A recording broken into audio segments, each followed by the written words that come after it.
사도행전 2장 37절. 사도행전 2장 37절을 같이 읽습니다. 시작. 저희가 이 말을 듣고 마음에 찔려 베드로와 다른 사도들에게 물어 가로되 형제들아 우리가 어찌할꼬 하거늘.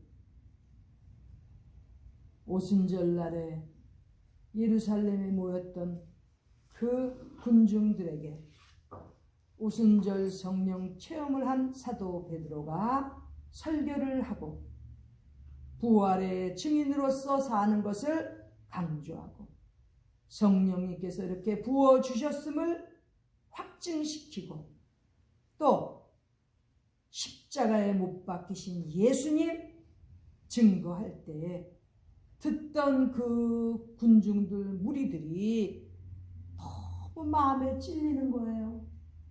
죄도 없으신 예수님께서 십자가에 달려 돌아가시도록 그렇게 했던 그 군중들이 마음에 찔림을 받아가지고 그 사도들에게 형제들아 우리가 어찌할꼬 하면서 통탄하는 그러한 내용인 것입니다. 그 무리들이 예수님께서 돌아가시고 부활하신 후에 승천하시고 그 후에 오순절 성령님의 역사하심을 체험한 주님의 제자들이 강하게 외치는 그 메시지에 사람들이 우리가 어찌할꼬 하면서 한탄하는 거지요. 그때 베드로가 외칩니다. 먼저 회개하고 너희가 먼저 회개해야 된다는 거죠. 신앙인들의 그 처음 가는 제일 기본 되는 행위는 회개입니다. 회개. 우리가 어찌할꼬 그 통탄하는 그들에게 먼저 회개하는 것을 베드로는 강조하고 있습니다. 지금 이 시간에도 우리는 하나님 앞에서 우리가 어떻게 해야 될꼬 하고 하나님 앞에 엎드려서 회개하는 시간을 가져보고 있습니까? 회개하는 시간 얼마나 가졌습니까? 하나님께서 원하시는 회개. 왜? 회개를 통해서 자신을 들여다볼 수 있고 회개를 통해서 하나님 앞에 정말 자기의 죄를 고백하는 눈물로 하나님 앞에 회개하는 그러한 시간 인생에 있어서 신앙생활에 있어서 필수 조건인 것입니다. 신앙적으로 성숙하고 신앙적으로 더 주님을 닮는 사람이 되고 싶습니까? 반드시 회개의 과정을 거쳐야 되는 것입니다. 날마다 하나님 앞에 알고 지은 죄 모르고 지은 죄 돌아보면 회개할 것이 얼마나 많습니까? 요즘에 현대 크리스찬들은 회개하고는 멀어요. 회개하면 무슨 자기가 자존심이 상하는지 얼마나 회개할 게 많은데 회개하지를 못하는 것이 문제인 것입니다. 그러나 베드로는 오순절 이 역사의 한 외침에서 설교에서 먼저 회개를 강조하고 있습니다. 뜨거운 눈물을 흘려가면서 하나님 앞에 죄를 고백하고 회개하는 자가 하나님께 은혜를 받게 되어 있는 것입니다. 이것은 은혜 받는 제일 기초적인 첫 번째 단계인 것입니다. 그리고 베드로는 우리가 어찌할꼬 하고 외치는 통탄하는 그 무리들에게 두 번째 예수 그리스도의 이름으로 세례를 받는 것을 강조합니다. 예수 그리스도의 이름으로 세례를 받는 것은 세례가 무슨 뜻입니까? 세례는 깨끗이 씻음을 받는 것입니다. 무엇으로? 예수 그리스도의 이름으로.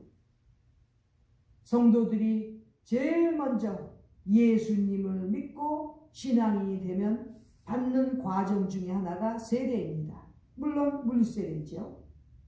물세례는 내가 이제는 세상과 단절하고 주님 앞으로 돌아왔습니다 라는 깨끗함을 받는 하나의 사인으로, 예식으로 하는데, 오늘 이 말씀 속에서는 깨끗이 씻음을 받는데 물세례뿐만 아니라 예수 그리스도의 말씀으로 세례를 받는다는 뜻입니다.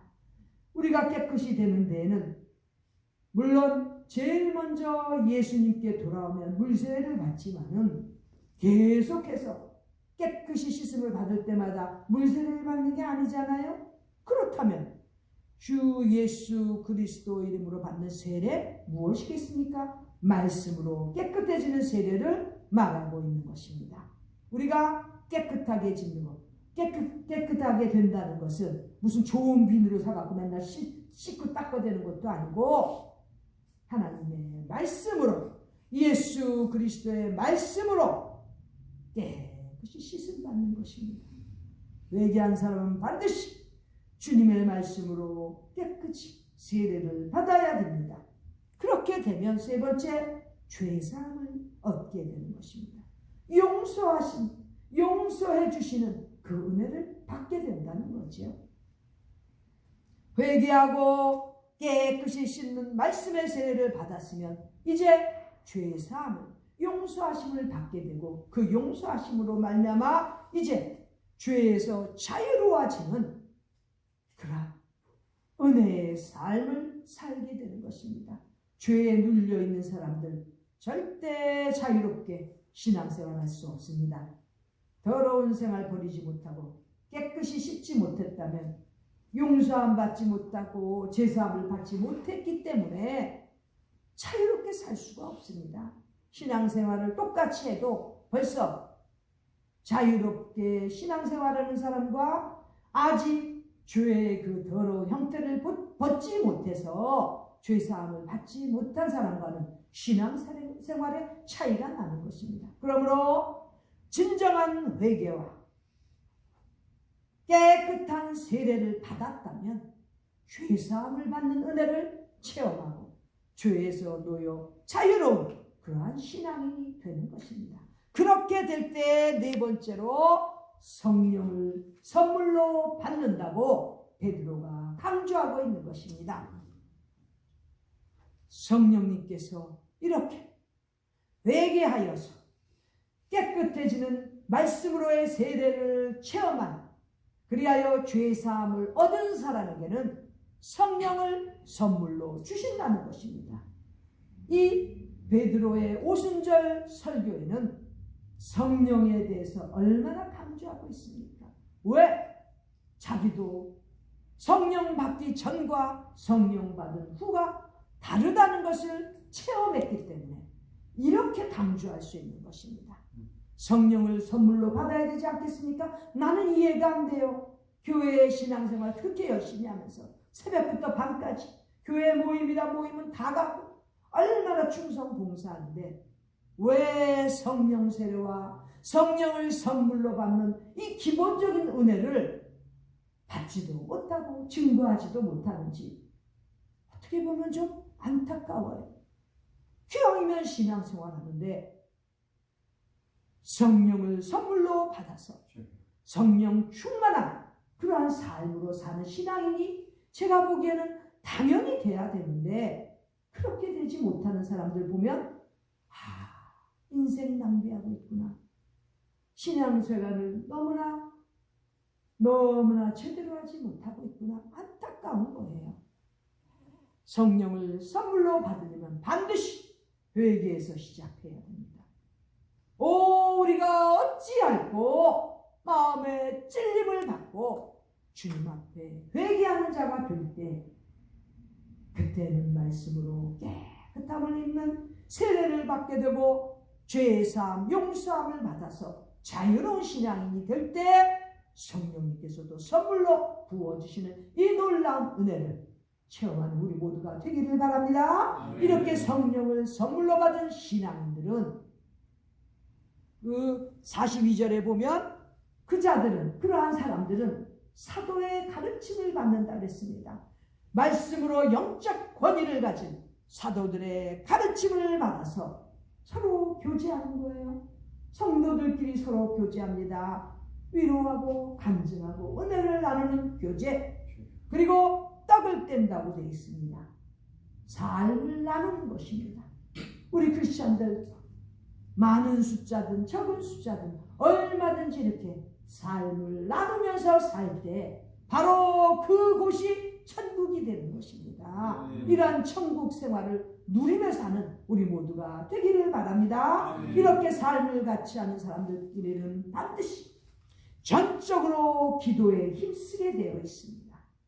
세상만 하고 세상 그러한 법들을 쫓아서 살다 보면은 기도에 전적으로 힘쓸 수가 없는데, 이렇게 영적인 권위를 가진 그러한 사도들의 가르침을 받고 기독교인들의 순수한 교제와 삶을 나누는, 떡을 나누는 삶 속에서는 반드시 기도에 전적으로 힘쓰는, 기도에 전적으로 헌신하는 참다운 신앙인들의 삶이 이루어지는 것입니다. 우리도 성령을 선물로 받았으면 이렇게 성도로서 살아가는 아름다운 길, 서로서로 주님의 말씀을 나누고 교제하고 육신적인 떡과 양식도 서로 나누면서 사랑을 전하고 주고받으면서 전적으로 기도에 힘쓰는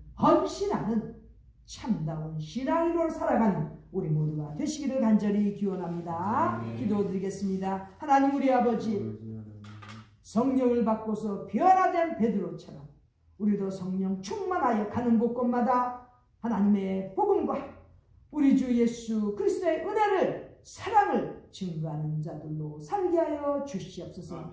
늘 주님께서 원하시는 대로 크리스천으로서 그리스도를 닮아가는 참 성도들이 되도록 인도하여 주시옵소서. 존귀하신 예수님의 이름 받들어 기도드립니다.